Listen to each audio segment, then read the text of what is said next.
Good morning. Welcome again to Morning Devotions as we just walk through the Bible together. Today, I want us to take our reading from the book of Psalms, chapter 37. Now, most of the time, Psalms is where I get my encouragement, where I get lifted, where I learn how to pray, and oftentimes I don't just read it in the morning, I make up a melody and sing it to God. But today, it was an attitude adjustment time. The psalmist says, "Do not fret." Now, that's a very strange word, fret, F-R-E-T. What in the world does that mean? It literally means for a fire to get kindled in you, to become hot, to begin to grow angry and indignant. Now, every one of us at some point in our life needs an attitude adjustment. We see things that start a fire in us.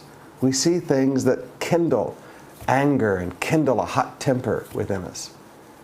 And there's nothing that kindles it more than, forgive me, trying to live right. And it seems that the people who don't give a rip about living right, everything is wonderful for them. Now notice what he says here in Psalm 37. "Do not fret because of evil men, or envious of those who do wrong."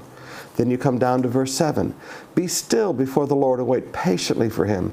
Do not fret." Don't get a fire kindled in you. Don't get an anger kindled within you when evil men succeed in their ways and carry out their wicked schemes. Verse 8, "Refrain from anger and turn from wrath." Do not fret. Don't let this fire get kindled in you.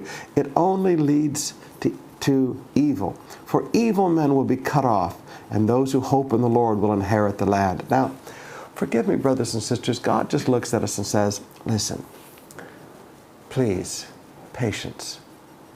You're a Christian businessman, you're trying to do right, and you see these other guys, and they're taking their clients out drinking and giving women to them, and they're paying bribes at customs, and you go, I'm trying to do it right, and I'm struggling. They're doing it all wrong, and they're making lots of money. Young people, you try to do it right, and it looks like the people who do it wrong get ahead.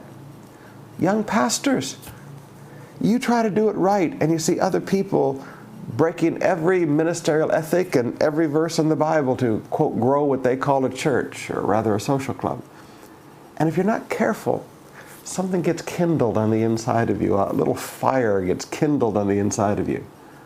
Now, God warns us not to let this happen, because it only leads to evil. It only leads to evil. So you have to just deal with this anger, this little fire that's getting kindled in you when you see the evil and you see the wrong. You have to deal with it. Now, how do you deal with that attitude that's beginning to grow in you? Well, you just realize, "For, like the grass, they will soon wither." That's the theme all the way through this passage. If you'll be patient, the righteous always win, the good guys always win, and the bad guys always get destroyed. It may take a little time, you may have to have a little patience, but as he says in verse 10, "A little while, and the wicked will be no more. Though you look for them, they will not be found." Verse 13, "The Lord laughs at the wicked, for He knows their day is coming." Now, He's patient. God doesn't sit there and look at it and get irritated on His inside. God looks at the wicked of this world and He laughs. Now, please forgive me, at some point in our life, we've got to learn to be like God. And I know what I said almost sounds unspiritual, but sometimes you just got to look at the foolish wickedness of this world and just laugh at it, because their end will come. In a little while, there'll be no more. But in the meantime, you and me, we got to work on this. We got to work on our hearts. Don't let that little fire get kindled in you. It only leads to evil.